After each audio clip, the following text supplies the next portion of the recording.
Welcome to the Community Studies course. This is a series of videos designed to give you some instruction. It breaks down each section of the course, but really importantly, it gives the background so that then you can go on to co-create something that really suits you and your style of learning.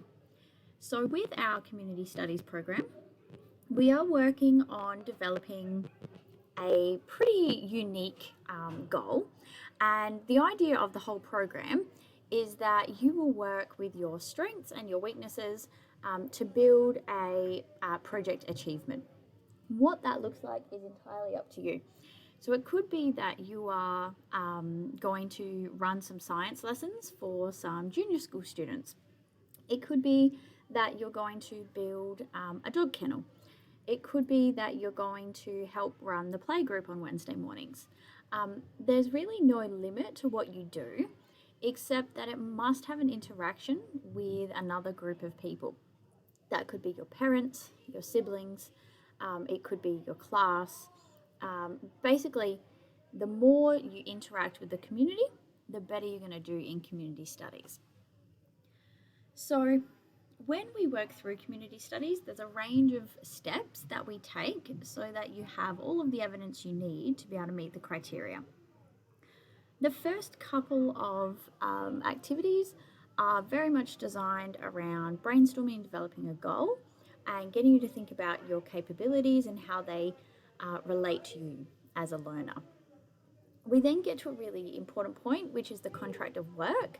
And the idea of this is that we lay out what we think we're going to do for your project, how long we think it's going to take, what sorts of materials we're going to need.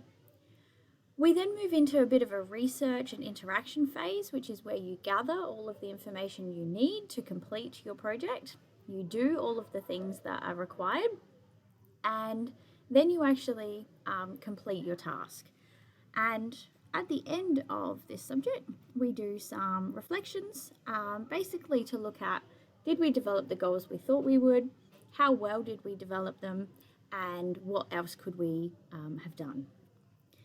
Across the course, there will be 4 key things that we'll be looking at, marking you on. Your workbook completion is all of these tasks. Now, for some people, they might only need to do 3 of them, and they'll have all the research they need.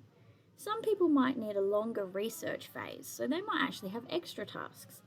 This is the beauty of community studies. It's really responsive to what you need as a learner with your project. Your community activity, whatever it is that you do, is marked. So if you decide to create a PowerPoint that tells us all about how to look after greyhounds, then that would be your product. Now, you would probably want to get that out to people. So if you did the PowerPoint, cool, probably looking at, an okay grade.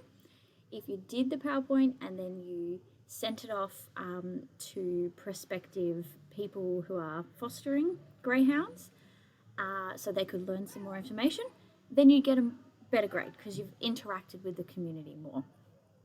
The final presentation and discussion are very straightforward. They are guided reflections and a chance for us to really help you to understand what have you been learning about.